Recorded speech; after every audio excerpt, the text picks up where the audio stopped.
Good evening, everyone. My name is Natalie Belsky. I'm an assistant professor of history here at UMD. I'm also the chair of the Baeumler-Kaplan Holocaust Commemoration Committee, and this event has been sponsored by the Baeumler-Kaplan Holocaust Commemoration Committee and co-sponsored with the Center for Restorative, pardon me, let me get this correct. The Center for Restorative Justice and Peacekeeping. Unfortunately, I'm stepping in as I'm stepping in as moderator today because our moderator, Dr. Scott Vollum, who has a lot of expertise in this field, and we were very excited to have him here, had a family emergency, so that took him away tonight. So I'm sort of I'll be trying to stay on my toes here. As I said, this is a little bit out of my direct field of expertise, but luckily we have four wonderful experts and professionals here with expertise in the field who will really be leading this discussion. I'm just here to moderate. I just wanted to ask that if you have not done so already, or if you're just joining us, please do sign in the back and indicate and share your emails as long as you're comfortable, and indicate if you'd be interested in getting information about future Baeumler-Kaplan events. We're sort of in the process of revamping our social media presence and our website, so we're hoping to get a good list going of folks who are interested and want to hear more about other events that we, programming that we do. Most of our programming is focused on, as you can probably tell by the title, focused on Holocaust commemoration, but we're also sponsoring programming like this, which focuses on the Holocaust, but also really goes beyond it broadens our horizons beyond the immediate historical context of the Holocaust. For those of you who are passport students, I know Dr. Helinski in the back will prepare a sign-in sheet so that you can sign in on your way out. So please find her at the end of the event to sign in on that. So that's kind of some housekeeping business.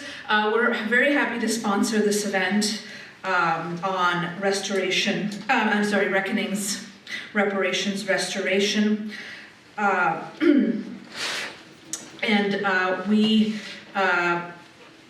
this event really kind of caps a year-long or three event series on this topic or related to this topic. It began with a screening of the film Woman in Gold that deals specifically with the issue of reclamation of art, objects of art by a Holocaust survivor, and tells the story of one Holocaust survivor and her experience. Earlier this month, we screened the film Reckonings, which deals specifically with the agreements that were forged between the German government, the Israeli government, and representatives of the Jewish diaspora. That were one of the that was a landmark reparations agreement, really the first of its kind, that dealt not only directly between states, but dealt with individual survivors, that became the foundation for the reparations program for Holocaust survivors and for the state of Israel. The reparations were issued by the West German government. And as I said, this film goes through that history, but it provides, I think, an important model or many lessons for us as to how that process worked in this sort of landmark. In crafting this landmark agreement.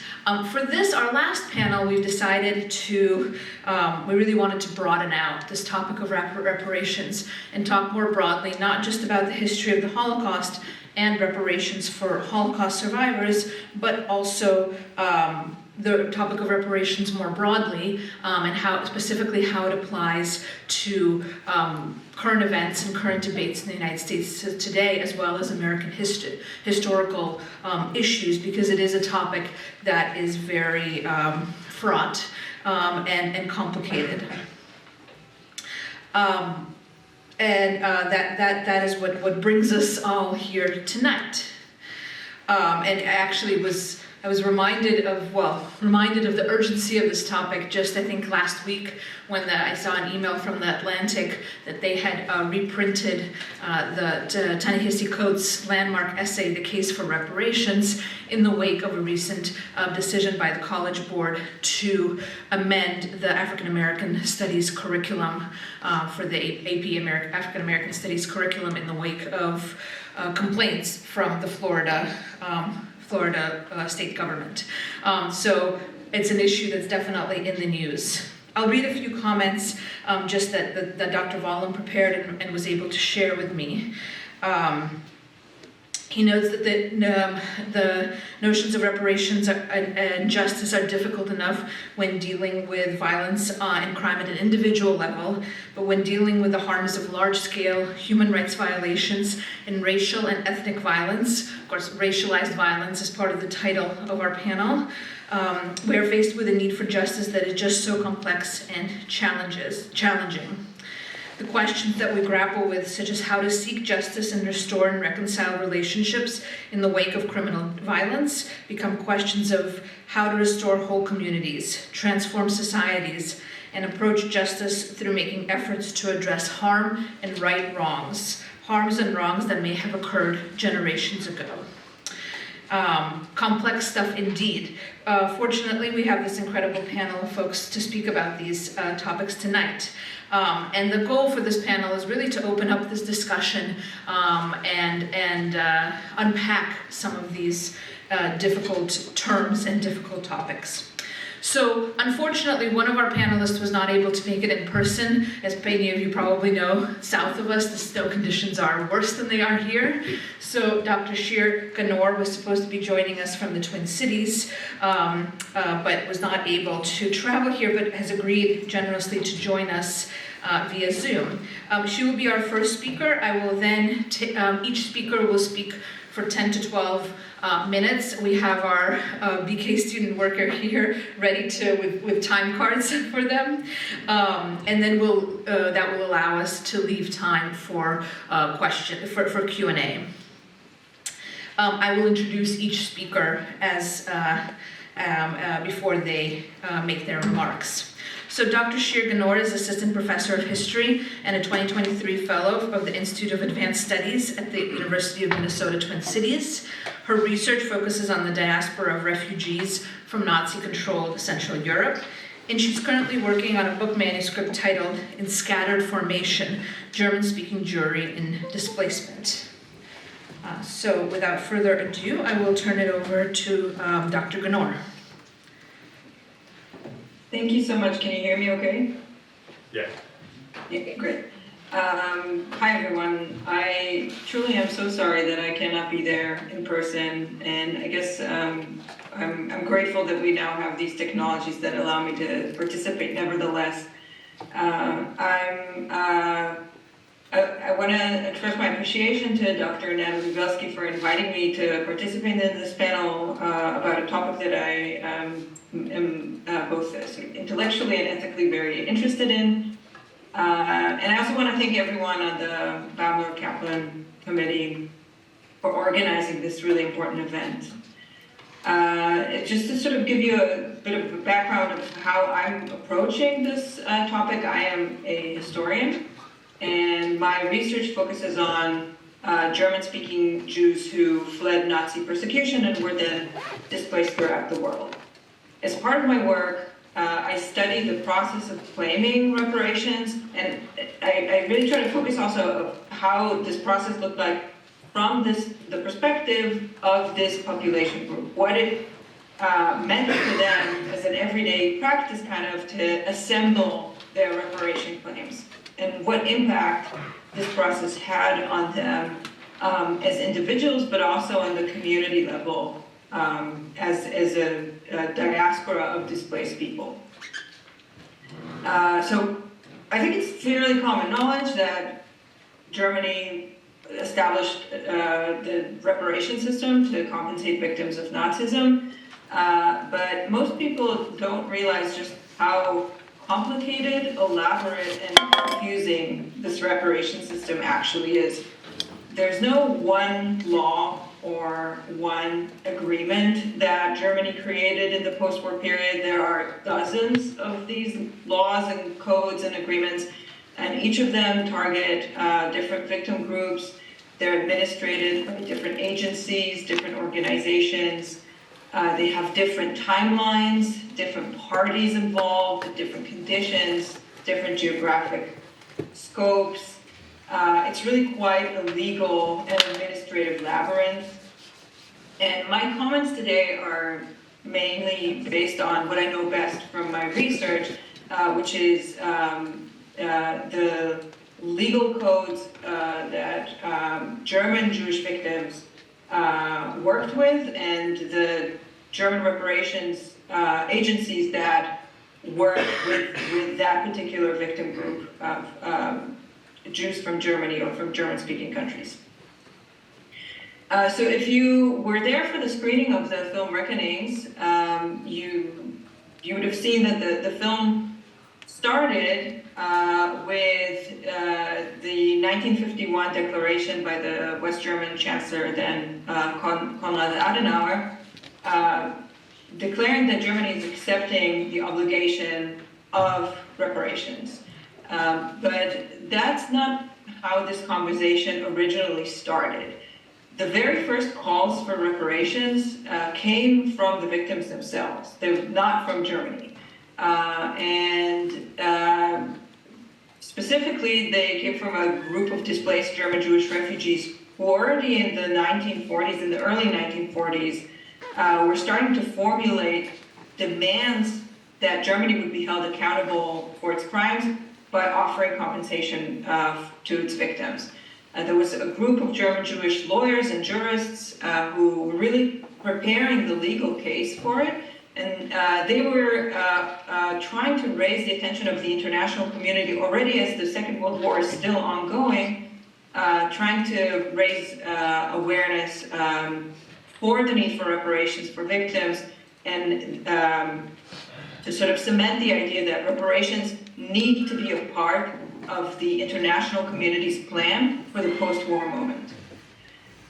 Among German Jews, there was remarkably little controversy over the questions of reparations. German Jews, broadly speaking, were very much in support of this development. The majority of the opposition to reparations agreements within the Jewish world came mainly from Jews that came from other countries, actually, not from German-speaking Jews. And in general terms, the conflict between these two camps revolved around different understandings of what reparations were meant to achieve.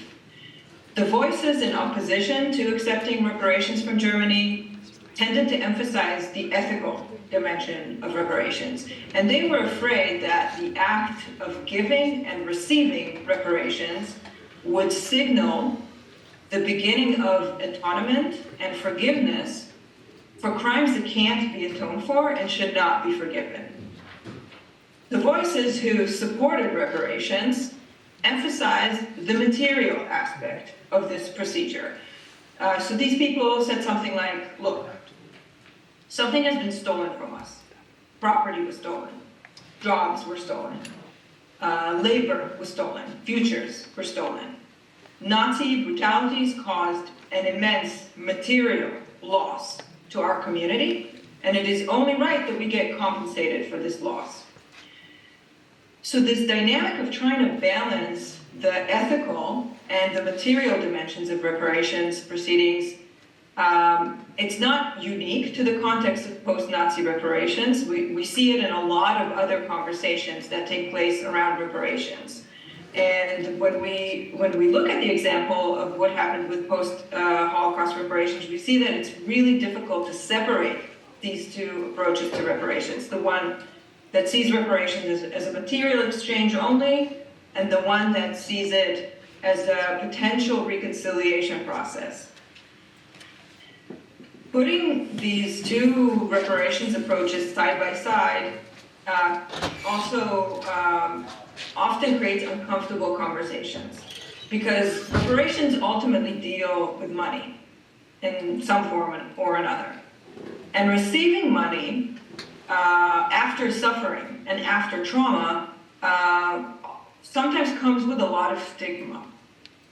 I have read a lot of memoirs, a lot of interviews with Holocaust survivors, and very, very few of them talk about claiming and receiving reparations as part of their life story. And I suspect that they fear that if they mention it, then it will be somehow considered dirty in some way, or that it will impact how their story is being heard by others. In my research, I try to look for places where these people do talk openly about their experiences with reparations, and I read a lot of letters and diaries, other documents that were created by German Jews, and in which they reveal information and talk to one another about what the process of reparations is like for them. And I can tell you that often this process of claiming reparations was extremely traumatic for them. Even in the cases in which their claims were successful, and many of their claims were not successful and were not accepted, just the process of going through it could be very taxing and very painful for the victims.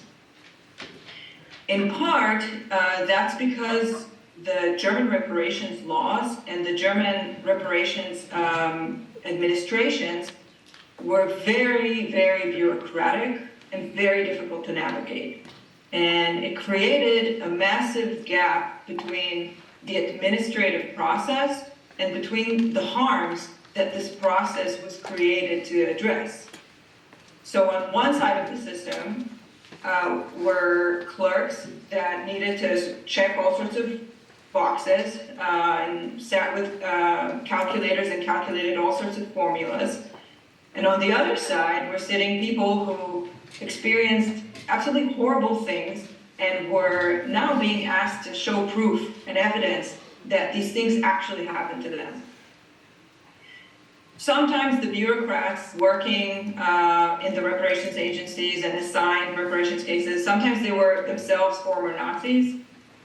Sometimes they were very nice people who thought they were doing something good. Often they were just indifferent. And honestly, it didn't necessarily matter who they were.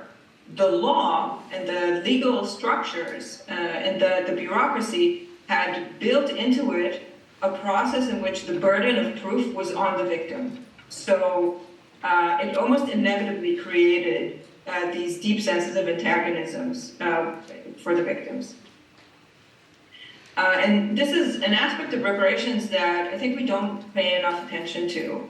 I very much believe in reparations, both the material kind and the symbolic kind. I believe that reparations are one of several necessary components in restorative justice, but we need to take into account that it's not only that reparations alone cannot heal the wounds of victims, reparations can potentially even create harm, even as they simultaneously are doing something right for the victims.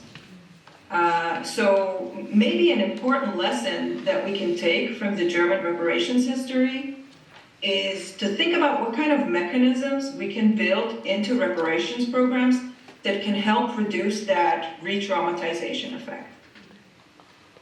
I want to quickly say another thing that struck me when I was watching the film Reckonings.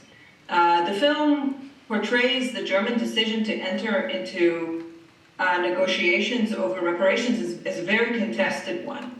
And it focuses on the German chancellor's resolute fight for reparations. There were a couple of interviewees that acknowledged that also there was a touch of pragmatism there, but the film generally kind of praises the chancellor for taking a very unpopular decision and following through thanks to his moral convictions. And it's absolutely true that Adenauer faced domestic political opposition to the reparations agreements, but I think it's really important to keep in mind that it was truly in Germany's best interest to do this. And the toll that reparations took on Germany was very small compared to the benefits that it brought to the country. At no point was the German economy ever really impacted by paying reparations.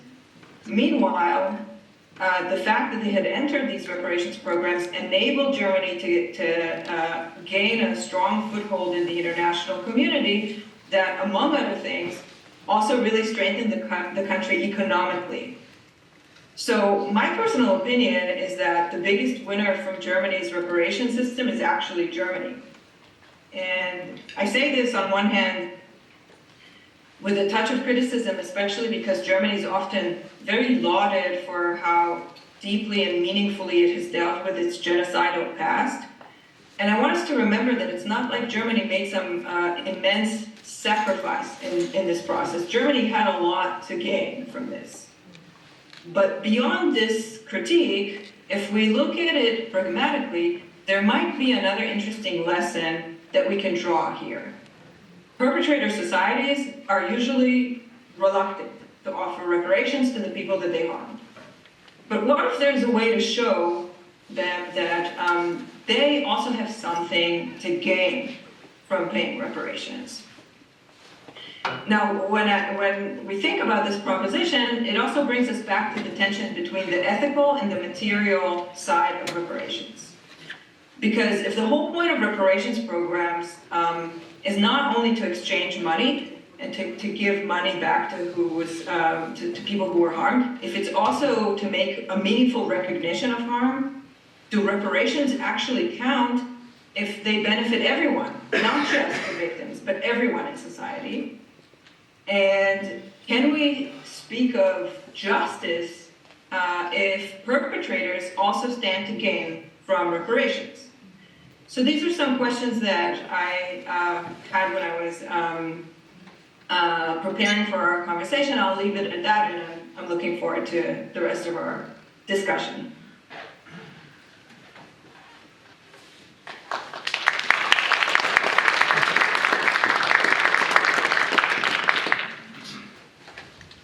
Thank you very much, Dr. Ganor. Really appreciate it. And Dr. Ganor will remain with us, and will hopefully should be able to participate in the Q&A as well. We'll just have to work with the technology. I guess we'll just go down the line if the speakers are okay with that in terms of order. So our next speaker will be Carl Crawford, who was selected by Mayor Emily Larson as Duluth's Human Rights Officer in 2016 after serving as Lake Superior College's Intercultural Center Coordinator since 2007. As the Human Rights Officer, Crawford is charged with enforcing city and state human rights laws and works to ensure city services are accessible to all people without discrimination. In addition, the Human Rights Officer also serves as the Equal Opportunity Representative for the City of Duluth and the ADA Coordinator, responsible for enforcement of policies against discrimination and harassment, diversifying the workforce and promoting accessibility for all residents. He brings a deep history of community involvement and human rights work to the position, including helping to draft the original Human Rights Ordinance, serving as the past chair of the Human Rights Commission and a founding board member of the Clayton Jackson McGee Memorial. He has served on numerous boards of directors, including Community Action Duluth, Duluth Area Chamber of Commerce, Woodland Hills, Menace Peacemakers, the Ordean Foundation, SOAR, the NAACP, and the American Cancer Society, and is the recipient of the 2012 MLK Junior Drum Major for Peace Award.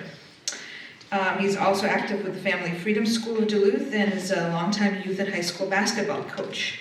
And also, I believe you're on the board of the Alworth Center Institute in St. Scholastica. Yes. Yes.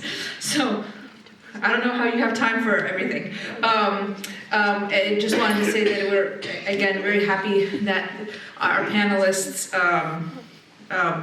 well, 3 of our panelists are really from our community here and can really speak to how these issues affect and impact our community here in Duluth and Minnesota and more broadly. I'll ask Carl if you can come up here, or, Sure. or you can, actually, you can, either way, I think this. I gotta get my steps in. Yeah. So good evening, friends. Good evening. Oh no, see, she mentioned that I'm a basketball coach, which means I'm a participatory speaker. Good evening. Good evening. It is truly an honor to be here today. Thank you, Dr. Scher, for sharing your amazing insight. And on my way here, thinking with 5 days left for Black History Month, what truly an honor it is to come and speak about reparations. But there's another word on the poster that also hung in my heart, and that is restoration. I want you to think about that for a minute. Blood on the root leaves blood on the leaves. The history of slavery, of separation of families, of trauma, of violence can never be restored. And as the previous speaker mentioned, it must be remembered. And know that reparations, there's no amount of money that can replace that. Most of you may be familiar with the book 1619 that talks about the first slave ship that landed in this country we call America. So when I raise my fist, I want you to say, how long? Let's try it. How long? Oh, we can do better than that. How long? 250 years of slavery. How long? 90 years of Jim Crow. How long? 60 years of separate but equal. How long? 35 years of racist housing policy. How long? How long must we wait?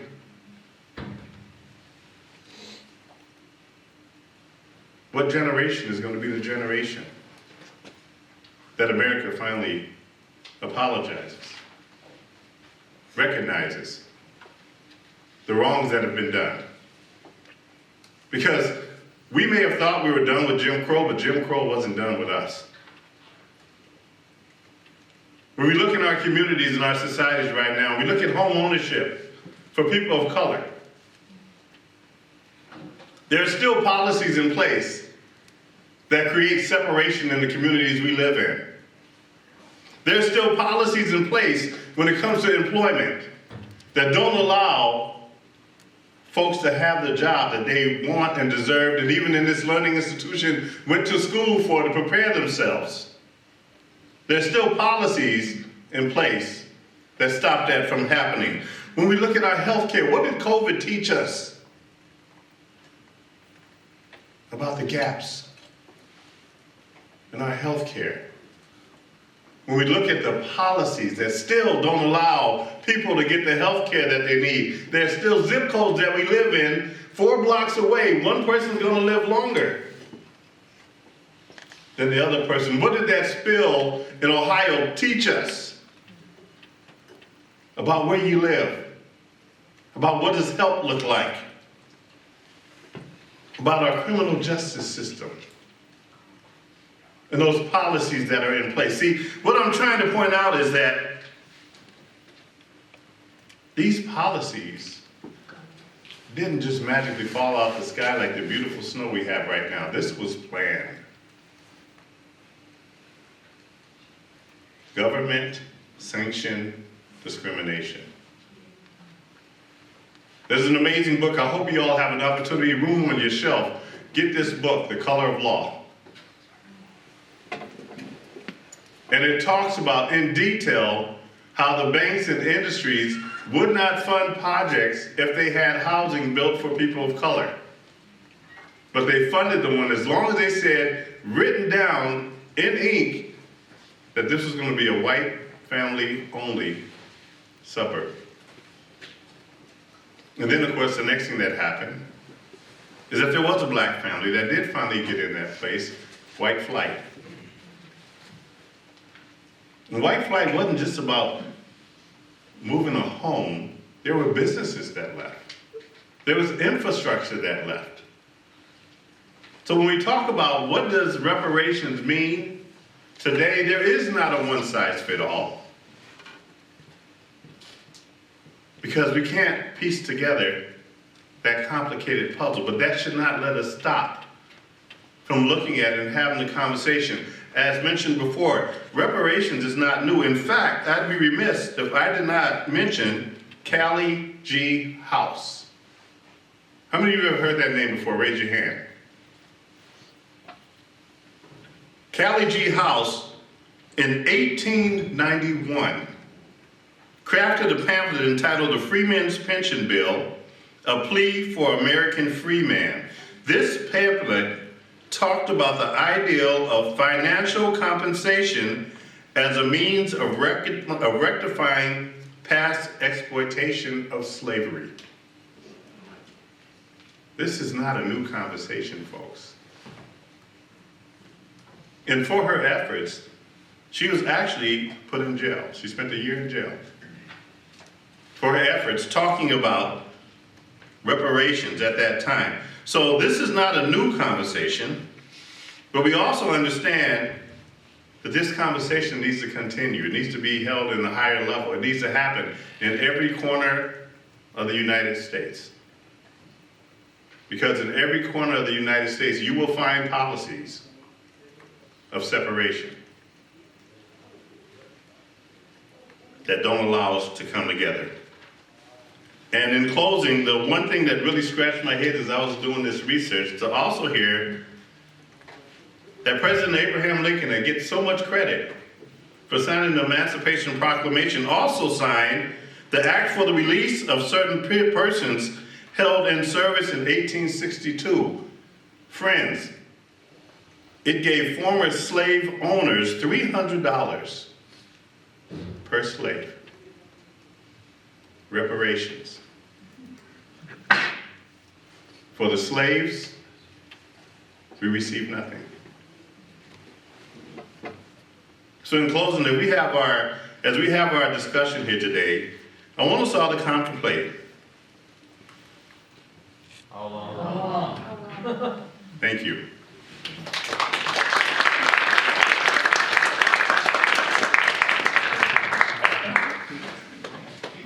Thank you very much. Thank you very much, Carl.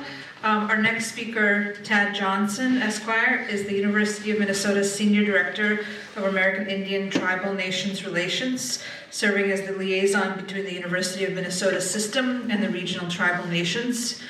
A member of the Boy Fort Band of Chippewa, he served as a tribal attorney, tribal court judge, tribal administrator, and lecturer on American Indian history and federal Indian law. Spent 5 years with the U.S. House of Representatives, becoming staff director and counsel to the Subcommittee on Native American Affairs. And at the University of Minnesota Duluth, he worked with tribes to create degrees in tribal administration and governance and tribal resource and environmental stewardship. He earned his BA from the University of St. Thomas and his law degree from the University of Minnesota, and currently serves on the board of the Native Governance Center and as director of the Tribal Sovereignty Institute. Thank you.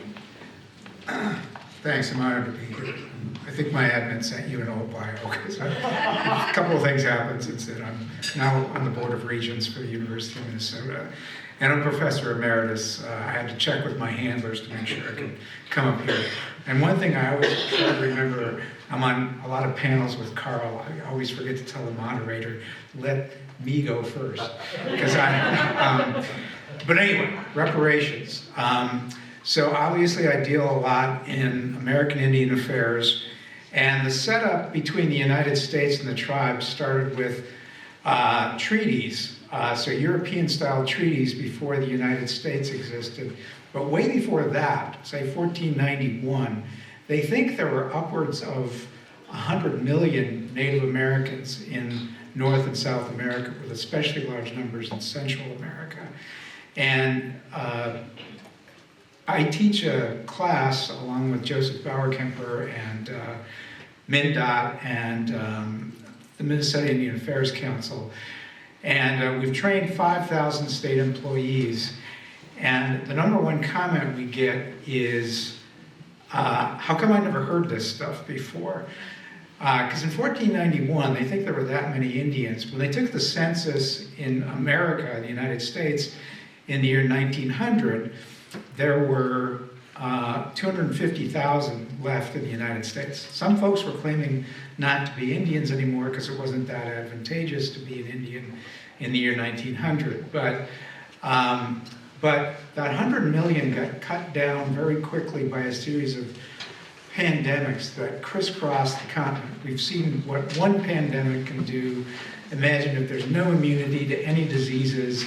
So measles, common cold, smallpox, crisscrossing the continent, wiping out large areas, large cities of Native Americans. And so I got in trouble at one of these trainings for using the word genocide. And I always look at the 4% that hate us. So at 96%, we get really high marks from. And then I always like to read through. One guy got really mad because I used the word genocide. And Joseph, who's a lot smarter than me, showed me the definition of genocide in the UN Declaration of the Rights of Indigenous Peoples. And it's essentially moving people around, separating them, relocation, taking away their language, taking away their religion. And it's pretty much the story of Native Americans in North America. But what the United States did was they made treaties with Indian tribes following their European forebears. Altogether, around 400 treaties in the United States got ratified. In those treaties were promises to provide health care, education, housing, etc. to Indians. And that is the underpinnings of the trust responsibility between the United States. Because the quid pro quo of the great real estate transaction of the 19th century was those responsibilities are supposed to flow to Native American people on reservations, sometimes off reservations. And so there's supposed to be a continuous provision of health service, housing, if you're on one of the reservations with this type of jurisdiction, police officers. So anyway, all those promises got made in treaties, later statutes, later regulations flowing to Indian tribes. But every time the United States look at how do we pay back for the entire taking of a continent, basically. And so early on, they decided, we think the Indians would be better off if we moved them west of the Mississippi. And so thus began 100,000 Indians in the southeast got moved over to Oklahoma, and 25,000 of them died on the way there. And then they created reservations throughout the United States. But in 1887, they said, hey, you know what? We think the Indians should live like farmers, and so let's divide up the reservations into 40-acre plots. In Minnesota, that was employed by something called the Nelson Act. Knute Nelson's statue is right in front of the Capitol. And what that really was 2/3 of the lands. It was a land grab. Nelson knew the timber industry wanted to get inside the reservations, and so all the reservations except Red Lake, all the Ojibwe reservations, got essentially bought up. The Boys Fort Band, my tribe, just bought up just managed with a lot of help from foundations to buy up 28,000 acres that had been taken by potlatch. And so the timber industry's basically decimated the Chippewa communities in northern Minnesota. So the University of Minnesota decided, let's plop a forestry center in the middle of a reservation. So the Cloquet Forestry Center is located on Indian land. The regents might do something about that. And so anyway, there have been times in US history when we said, after World War II, all these Native Americans always serve in greater numbers per cap than any other ethnic group in the service. because there's still a sort of a warrior mentality. Their feeling is, I'm not fighting for the United States, I'm fighting for Mille Lacs or Bois Forte or White Earth or wherever they're from. And so they're fighting for home. And so they enlist, and there are certain ceremonies we can't do without Ogechida warriors or Ogechida female warriors. And anyway, the net result of all these policies was, this feeling of, okay, we must owe the Indians something. So they've created the Indian Claims Commission after World War II. So from 47 until 77, tribes could bring in, lawyers would go out to Indian country. I don't want to knock my own profession, but they were kind of sleazy lawyers. They ended up going out and saying, hey, you guys, we can get you a lot of money, we just have to go through this process. Cash, as the professor was saying earlier, was the way to pay back. The tribes wanted land back, but they could only get cash. And so the first thing I worked on when I worked for the U.S. House of Representatives was a bill providing a cash award to the Western Shoshones for the taking of Nevada. Well, when the Congressional Research Service, others started doing research, they discovered Nevada was never really taken. So the tribes are saying, we don't want money, we want land back. And they finally ultimately settled in 2004 for several millions of dollars for the taking at 1872 prices, so it was like 26 cents per acre. The Black Hills was taken. The Lakota have never taken the money for the taking of the Black Hills, because to them, that's like the Vatican. So sacred sites are like churches to Indian tribes. So the various times the United States has tried to implement policies to try to provide some justice to Indian tribes, they've generally failed. There's things in place that can fix things. So they could increase the appropriations to the tribes. The University of Minnesota recently created a promised tuition program for enrolled Native Americans, but with the Dakota tribes, which I'll end with, as Carl was saying, President Lincoln did some good things, but he also, in 1862, did two things that the Morrill Act was the Great Land Grant a statute of America providing the underlying funding, the land grant status funding for each college or university. So what happened was the Dakota went to war because they were starving in 1862.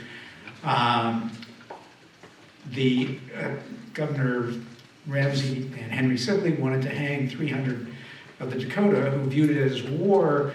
The state viewed it as a crime. Lincoln went through and pardoned everybody but 38. It's still the largest mass execution in American history took place here in Minnesota.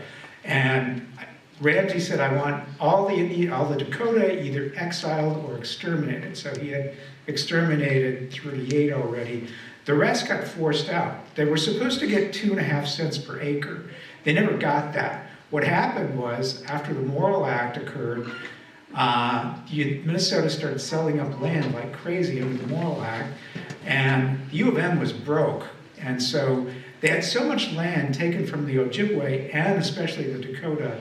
35 universities got built out of Minnesota tribal land, and including MIT, the Ivy League Cornell, every state university on the East Coast. And so people are mad because we're giving Indians scholarships now to go to college. And there's always going to be that group out there. But with the Ojibwe, all their land got taken during the great timber rush of the 1890s and early part of this century, the 20th century. I'm from the 20th century. So.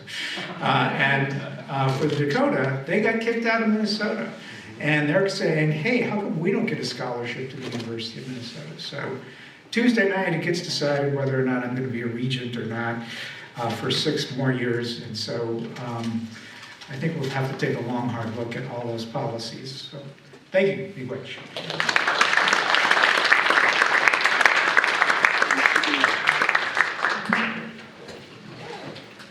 We can all agree it'll be in our benefit if you are elected, so, or named Tad, so fingers crossed. Our last, but not least, of course, presenter is Dr. Joanne Itami, who is, am I saying this right, Sensei? Sensei? Sansei, meaning third generation Japanese American in the United States. She grew up working on a tiny family farm in Idaho in a home filled with classical music and books. And she retired from teaching in the UMD biology department just last year. She will speak about family conversations and lived experiences on the impact of the Civil Liberties Act of 1988 that gave reparation funds to the surviving Japanese Americans who the United States government forced into relocation camps during World War II between 1942 and 1945. And let me just get the slideshow going here. No. Actually, let me see if I can. Turn down the lights would help. Yeah, I will. My husband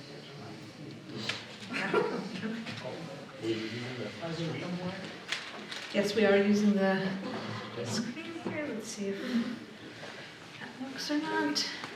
Okay. I've never taught in this class. I'm gonna. Well, it's all very smart now. So. Oh, Which way look is- at that. Oh, yeah, now we have to figure out the controls.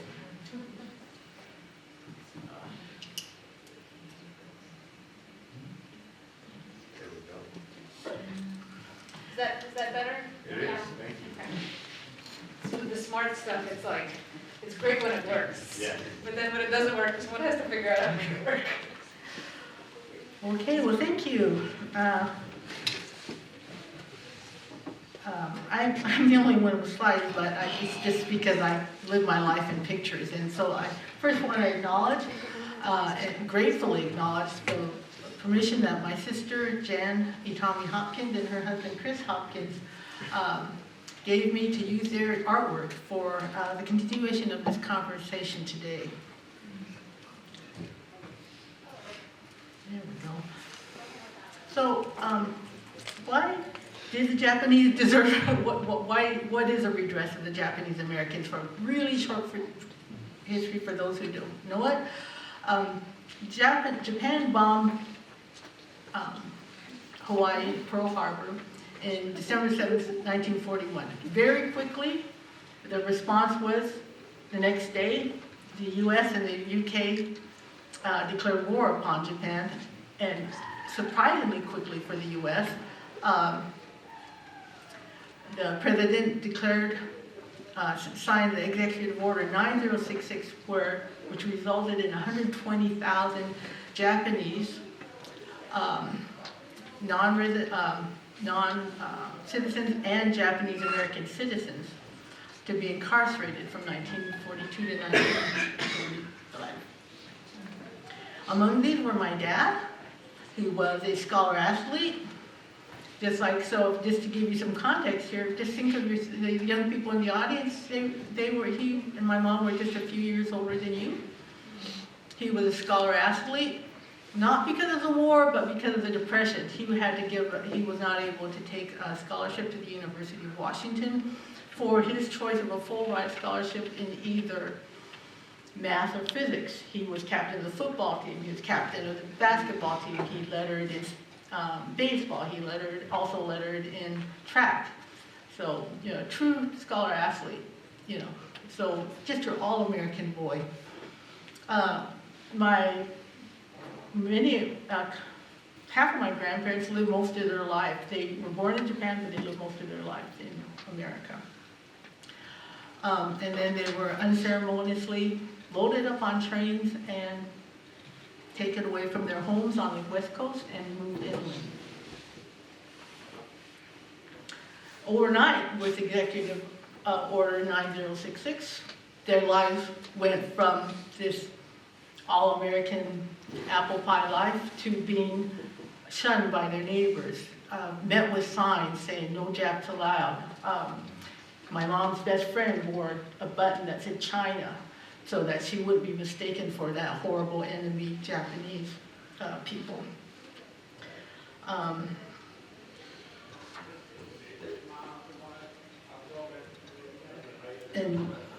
So everything changed overnight. They were moved to, February, the announcement, the executive order was given, and my mom, who was very active in orchestra, choir, and journalism, she kept a diary, and so I'm just going to give you a little idea of what this was like. So she writes, in April 1942, we were first assigned, in March 1942, we learned that we would be included in the evacuation. Now remember that my mom and dad, they were born in America. They know nothing else but Americans. They were solidly Americans raised.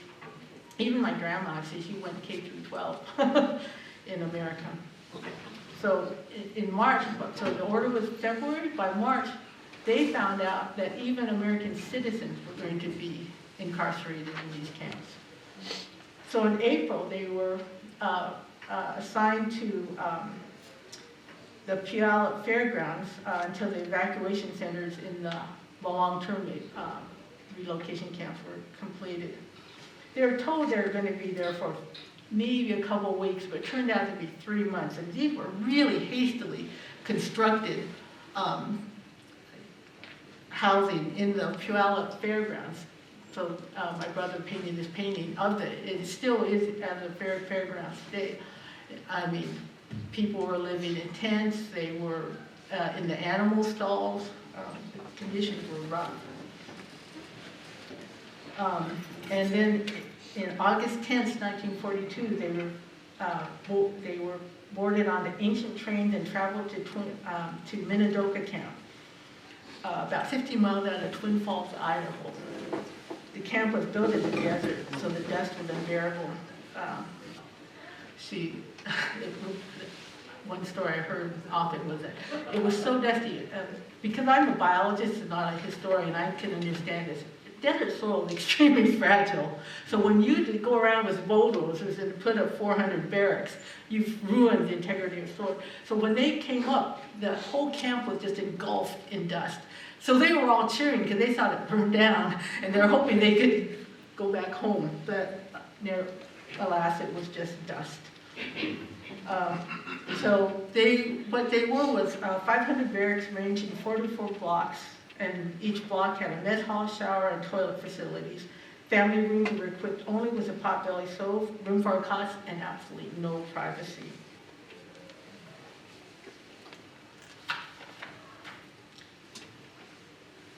I actually am changing this slide in response to Dr. Ganora's comments. So it was a long process.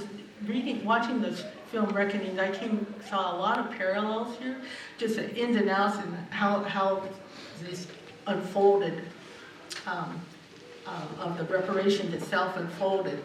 And during the war, there were people who were dissenters. And Komatsu is one that hopefully we'll have time to talk about in the Q&A, where he stayed home. And of course, he was arrested for violating this order. And the Supreme Court upheld that. They said, yep, it's okay to lock people up in times of war. So it really wasn't until Japan surrendered and that the relocations were closed and that real reparation talks were able to start. The first attempt, just like what we saw in the film, didn't work out very well. The burden of proof, as Dr. Ganor said, was just difficult to prove. And it really did not have anything to do with the ethical, it only had to do with the material in this case. So you had to prove what you lost. Well, you know, from my mom's diary, you can see this all happened very quickly. They were not collecting receipts, you know, for the tractors they lost, or and my uncle was heartbroken, he had to lose his dog. But, you know, whole businesses were lost very quickly. So very little, at most 10 cents on the dollar, for those who were able to get over these hurdles, were able to get some recourse back. It really wasn't until the 1960s and the civil rights movement that the country actually started to understand the language and how to think correctly about how to address these issues. And so finally, but even then it took a while, but by 1988 the Civil Liberties Act was signed, and a few years later it was, they figured out with a few more amendments, of course all of this is complicated, how to actually do it right. Oh, one thing is that the previous one was material only. This one contained that very important ethical component. So they acknowledged they were wrong. It was wrong. It was bad. Just, you know, in very powerful statements. They also gave monetary compensation of $20,000 to all living people who were incarcerated in the camps. Of course, as we saw in the film, it wasn't easy. There were people, winners and losers in this. One particular egregious case were the Peruvian Japanese. I'll talk about them in a minute. Sorry, just gotta get my page right here. And a letter, it seems ridiculous, but a letter signed by the President of the United States saying that, you know, putting his apology in writing. But by the time these monies were paid out, people like my grandfather and well, in fact, the only person left living was my grandmother, and she only lived a few years after this reparation went. So he came from a very well-off family. He himself came here as an exchange student, had built a very successful business, and died 2 years after the war just because as my sister put this, broken dreams.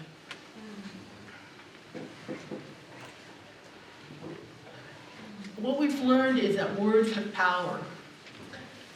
And partly the way they were able to sell this idea was by sanitizing words, using euphemisms. I think as the conversations go forward, it's going to be important that you learn about these and recognize the use of these types of words. Got my card, so I know I have to hurry up here. One thing I do want to get to is my Uncle Jim was very active in lobbying for the 1988 Civil Liberties Act, and he wrote back and forth with Senator Jesse Helms. And I just want to note one thing he said in his letter. He said, "Thank you very kindly for answering my letters dated April 22, 1988. In your letter, you stated that a large percentage of taxpayers would have to foot the bill who were not even born on December 7th, 1941. In the conversations today about reparations for the Native Americans or for the Black Americans, this would say, well, I wasn't alive during slavery. I wasn't here, you know, when the Indians were driven from their land. I think that the conversation has to be framed, in my opinion, again, not a historian, but I think these same gambits are used today, and that we have to realize that all Americans benefited from taking the land. And as Dr. Johnson said, that the land is their religion. This is So that this land from the Native Americans and the superpowered economy that we enjoy today, all Americans enjoy today, came from slavery. That wouldn't have been possible without slavery. So, we have to ignore and use straw man arguments. Just to end on, so there was one thing that I should say is the Reckonings that we saw. It was messy. People like my mom, she didn't even want to take the $20,000. She said, no way. If they're going to do reparations, she felt very strongly it should be the Native Americans first. She felt she was an American, and that they were able to bounce back fairly quickly, comparatively speaking, because they didn't lose their culture. She was an American. What culture was there to lose? Other people argued very strongly, no, we lost so much. So there's this huge range of the way people felt about this. But, they both, let me skip this one. They both, sorry, I didn't mean to skip. They both lived a long, happy life. My sister, and to end with this piece that my sister made called Emerging from the Darkness, is that it was particularly dark for the Issei. Again, most of them did not get the reparation. They died before that happened. But from that darkness, we're emerging into the light. What we see from my generation, we benefited from their struggles and their what they gave to us. And my children, the Yonsei generation, continue that. There's racism. They've encountered it, going up in the loose.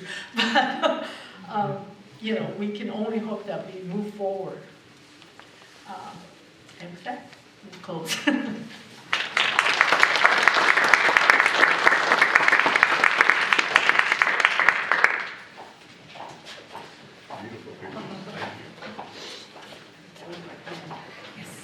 I kept making notes every time. Thank you. Say something, I had to add. Thank you very much, Dr. Itami. I was particularly struck. Dr. Itami shared the story about her mom's reaction to the reparations and not wanting to take the reparations when we first met. And it struck me how it resonated with both the film, which talks about Jewish survivors who did not want to, who refused to accept the reparations and called it blood money, and what Dr. Ganor had said as well about the complexities kind of on the other, as well about how reparations were really fraught for many, understandably very fraught for many families. So it's complicated on the side of those who, of the government giving reparations, but it's not necessarily, it's certainly not black and white on the side of the kind of the receiving end, if we want to put it that way. And I think that that's certainly something that's to be borne in mind. I just wanted, before I turn it over to Q&A, I just wanted to come back to the slide, Dr. Itami, just because I feel like it's such a powerful slide of these words that have been the sort of tame to the tame legalistic words of relocation, detainees, evacuation. As a scholar myself who studies evacuation, this is close and dear to my heart, and what that actually means to the people experiencing it is I think really, or is really, relocation kind of sounds so benign when you, but what it means is being torn from your home and placed somewhere else and just losing everything that you own. So just thought this image and this artwork, is it by your sister? Yes, yeah. Is so powerful. So we have about 25 minutes for Q&A. We'll have to wrap up at around 7:30. And we have two microphones on either side, with Dr. Kristen Helensky and Brenna here manning this one on my left. So please feel free to raise your hands, and they'll get one of the mics to you. You can address your questions to any one of the, or multiple any one of the four panelists or multiple panelists. I will get Dr. Ganor up on the screen again here in just a minute. And we're opening the floor. Don't be shy.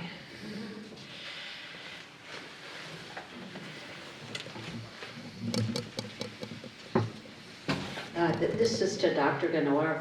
When you were talking about Germany, preparing to have reparations, what was the process that occurred? In the United States right now, we have a bill which is H.R. 40, which is to form a commission to look at reparations for Black Americans. And, we're having trouble even getting that across, which would be just, getting together to talk about what reparations are and what it would mean. So what was the process that Germany went through? Dr. Scheer, did you hear that, or did you? Okay, great. Yeah, I heard that. Thank you for the question. It is, there's no simple answer to that, mainly because similarly to what's happening right now in the US, the nature of the crime was so complex, so massive, that there were basically many different programs being structured at the same time. So let's say right now, I'll answer just focusing on what Germany was trying to do for Jewish victims.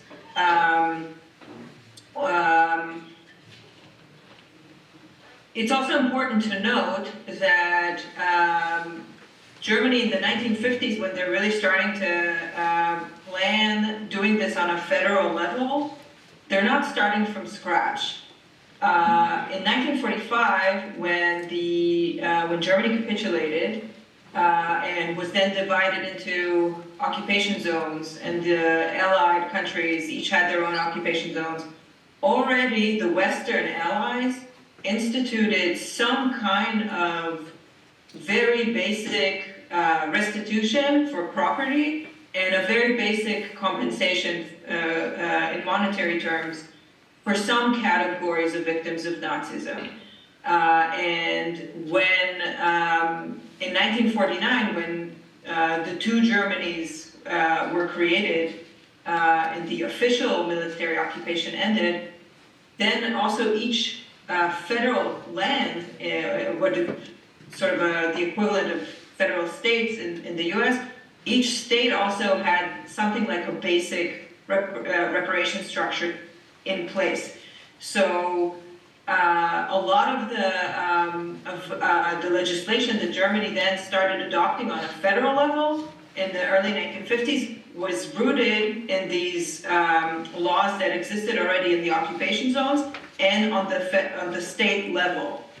And it also drew very heavily from the German welfare system. So the types of harms that people were claiming for, often they kind of look like they're based on welfare and kind of a welfare insurance understanding of what people lose when they get injured and how they should be compensated for it. And that had a very complicated effect later on, which is also why these laws continuously were changed and altered because the victims kept protesting that these laws were just like not adequately addressing the realities of what they actually experienced. So I don't know if there is something that the United States can take from the process of how Germany did this because of the specificities of the historical situations. And also because when we're thinking about the United States, I mean, the Nazis were in power from 1933 till 1945. That's the time frame that we're looking at. The crimes the United States will hopefully one day try to compensate for go centuries back. And as we heard from Carl Crawford and also from Tad Johnson, there are population groups that experience throughout these centuries not one crime, but several: slavery, Jim Crow, structural racism, land dispossession, legal harms, such a long list. How we rightfully do justice to these populations, I don't know that the answers to that we can find in the German example. Thank you very much, Dr. Ganor. Thank you for a great question. Other questions? I'm gonna bounce off. Is it good? Is that working? Can you hear? I can hear, yes. Okay. I'm gonna bounce off the tail end of your statement there, and I'm curious as to how would you go about distributing reparations? How do you quantify how much damage has been done? And then is that a number that you can just come up with and pay one time, or is it something that you have to like continuously pay? Like we see, you mentioned scholarships for Native Americans. That's something that is going to continue for the foreseeable future, I would assume, and I hope. But at what point can somebody say, well, this has been enough? We've repaired the damage that has been done. Sorry, Jean-Luc, is that a question for Anyone, Okay. everyone, I'd like to hear from whoever wants to. Great. Let me just repeat the question because I'm not sure the mic was working and I want to make sure that the video catches it. So if I understand the question correctly, is the question of quantification. How do you quantify what damage, harm, and would it be a kind of a one-time thing, or are we talking about something that would look more of a continual process? Yeah.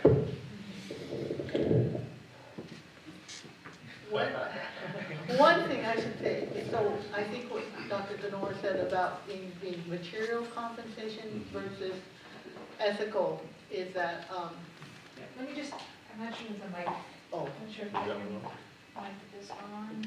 no idea. I don't do that.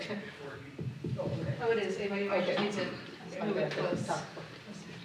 I think that, quite frankly, the reason the Japanese reparation happened was because it was easier. One, they had lists. They knew everybody who was in the camps. The reason the material part didn't work was exactly that problem. How do you quantify all the, without receipts and all these? You can't even get the receipts. But how do you get the things that don't have a material done? You know, how much was Uncle Jim's dog worth? You know? How much was a Japanese garden that my grandfather so painstakingly built over decades worth? So some of those I think are going to be unanswerable, but on the other hand, again, there's pragmatism. Maybe you should do something. The 20,000, that's nothing compared to what these Japanese, you know, my ancestors lost. But it was something. So something actually got done. And you know what they were all most proud of was that letter from the president. Some of them were signed by Bush, some were signed by Clinton. But that's what that held more meaning in a way. But on the other hand, the 20,000 did significant good. My dad was able to pay off his farm. I was able to go to college. My mom was founder and director of the Idaho Suzuki Institute. She educated hundreds and hundreds of students in violin, and she did teacher training. She traveled to Japan. When she was 80, she got to travel to Juilliard for teacher training with Itzhak Perlman. So there is good that goes on beyond it. She paid it forward, you know, by continuing to teach. So there is never going to be a simple answer, but you just have to do something, I believe. For me, that's a really great question. And for me, I'm a storyteller. So the way I can best ask to put a price tag on, me and my friends walking to the park in South Central Los Angeles, and one of my friends has this strange man come up to him. He looks at us and says, "I'll catch up with you guys later." And when we got to the park, he showed up and we asked him, "Hey, who's that who's that guy you were talking to? And he said, well, that guy was my dad, but you can't say anything. Because if you say anything, we won't get help.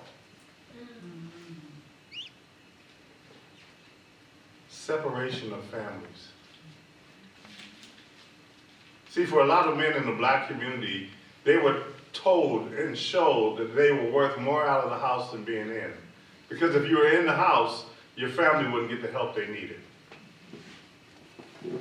And for me, I have a hard time trying to quantify how that policy was in place that once again separated families in our community. For me, as a layperson, I think the beginning of this conversation starts with home ownership. And as you were so graciously to mention, you got that paper, we never received an apology. And in most cases, we were asked to stop talking about it, right? So I'm happy here at UMD through this conversation, we are talking about it. And that's the start. But monetarily, I think there should be a pathway for home ownership, to remove some of the barriers that was strategically put in place. My dad, like most as a veteran, when he came home, some of those benefits weren't there for him. Because of the color of the skin. And as he would tell me, those bullets didn't have race on them when they were flying. But when he got back home, he still wasn't free. So I think we need to look at, obviously the scholarships, but home ownership, because home ownership, and for those of you who are lucky to own your home, having wealth allows us to ride some of those heavy waves of when COVID hit, of when the bubble came of housing, and you were able to hold on to that and keep your family afloat. Without it, like your health care, if it ain't good, you don't have much. I think in the early days, in the early days of the country, they recognized the fact that they were taking so much land from the Native Americans, they had to provide them with services into perpetuity. And so they recognized that there is sort of I'm not saying everything's great on Indian reservations, because it's not, because of American policies that got implemented. Both my grandparents went to boarding school, for example. My family came out of that okay. They ended up owning their own business, but a lot of families just disintegrated. Parenting skills went downhill on the reservation. All the kids were gone.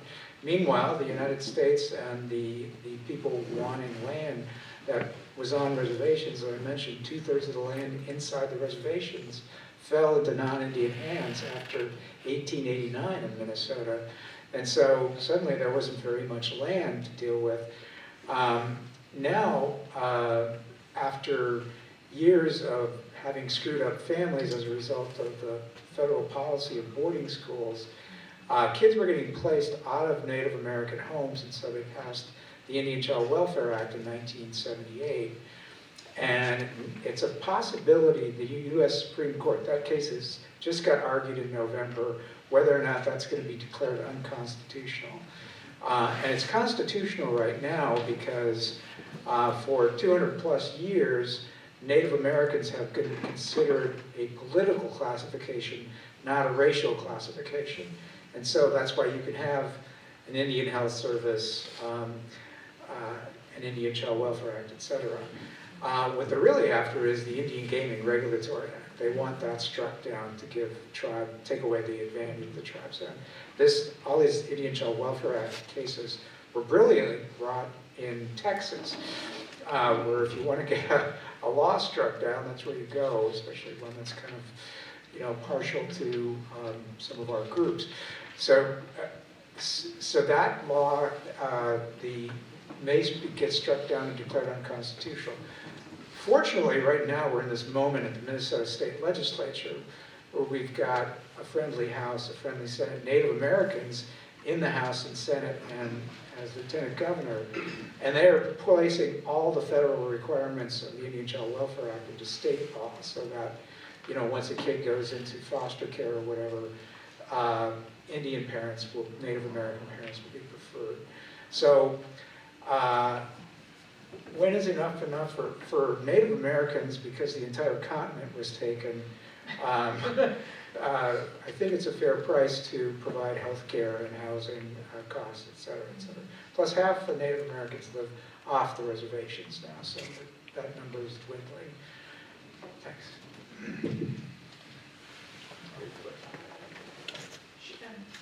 Sure, did you want to comment on that, or?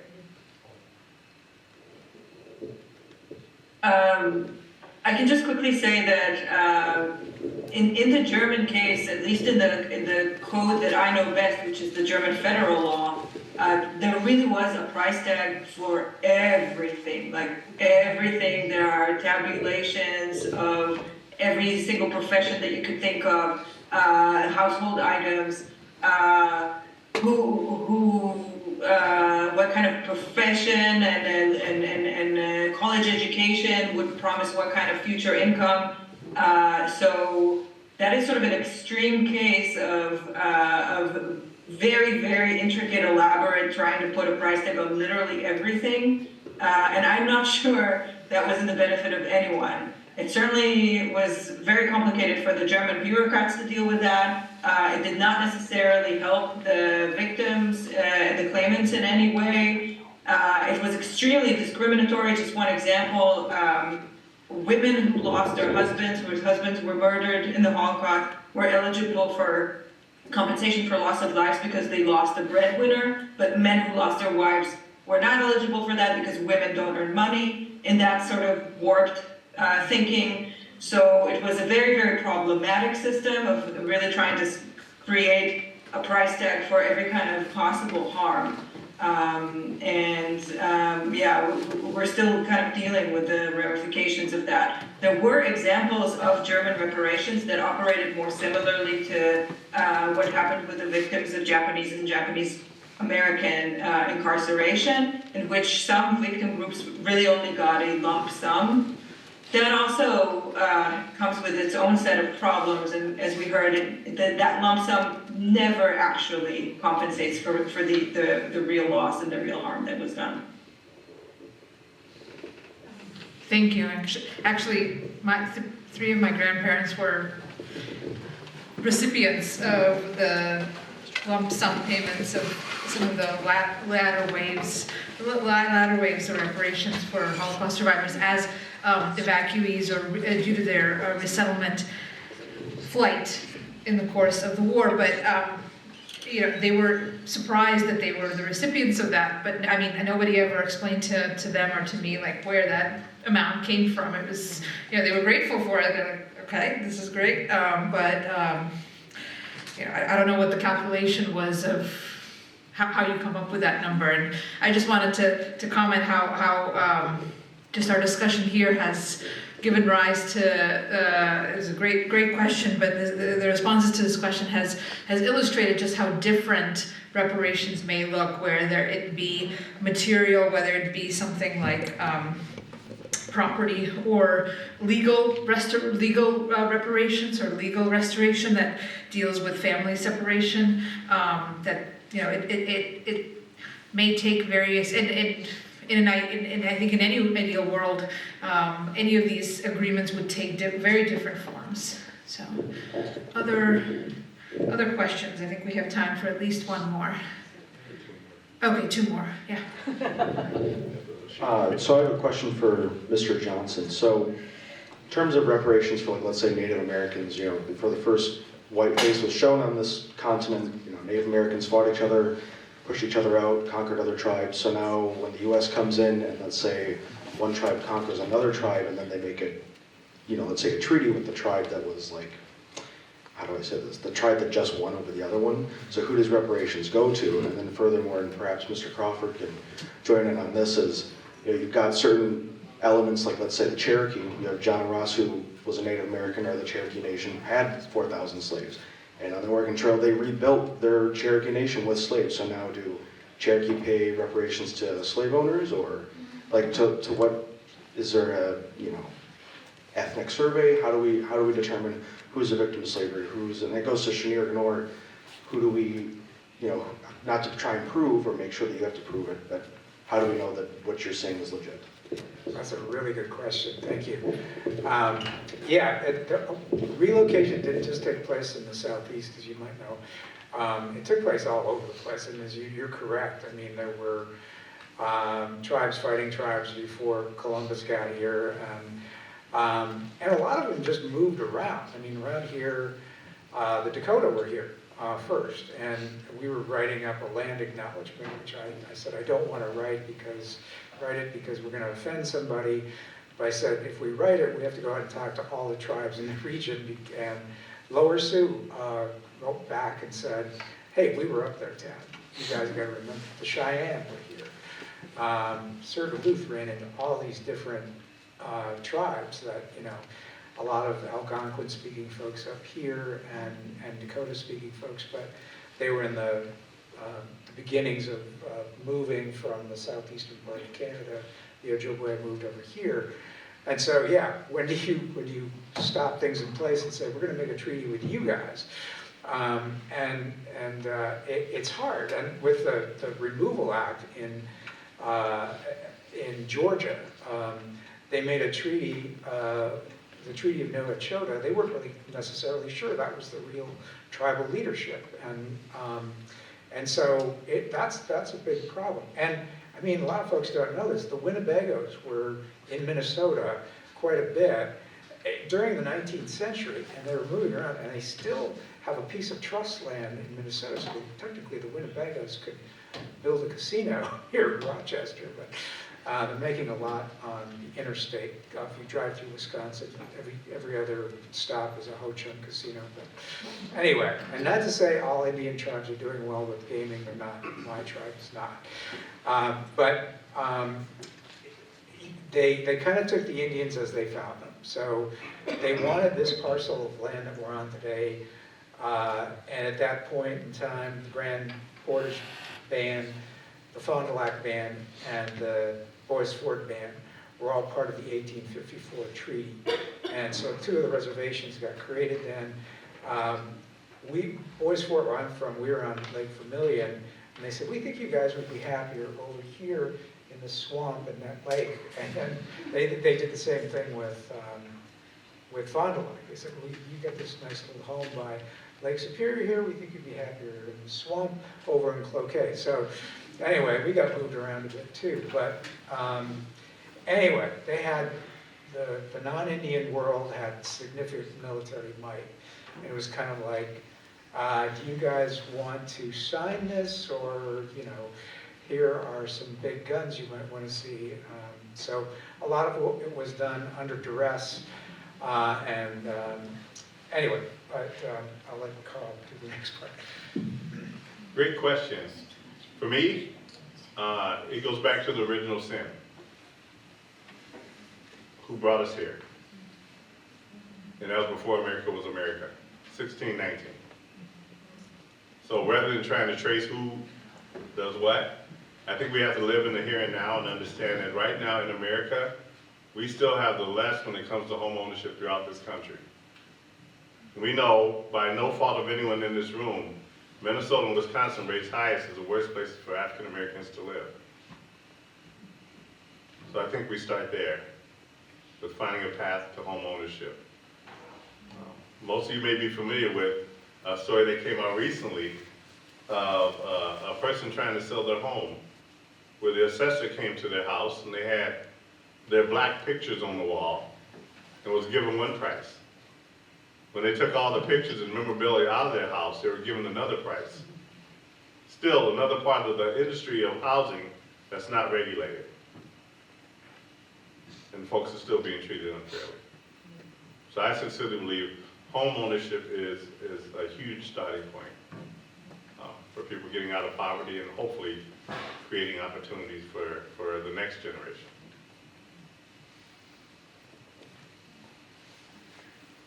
Thank you very much. I think we have one more, another question here.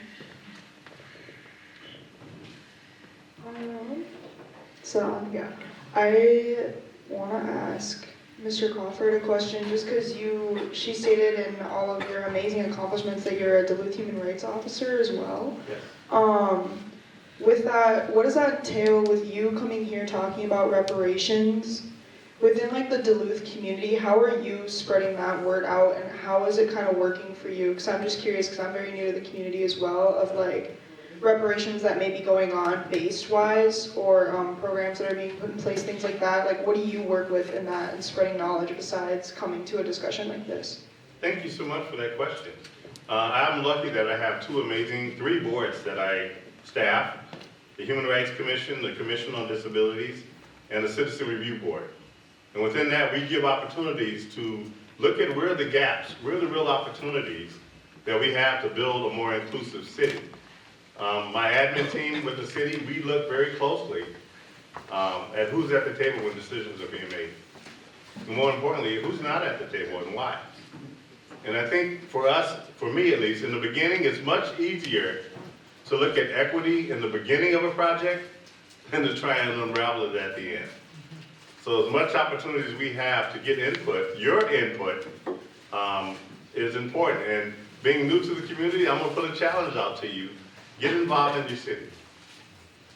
Go to the meetings, go to the commissions, join the boards, because their decisions that you're making today are gonna make sense to that family 7 years from now.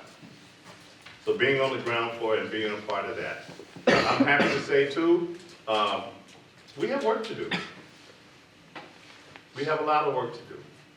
And it's important that we always, I say like you're gonna drive your car tonight.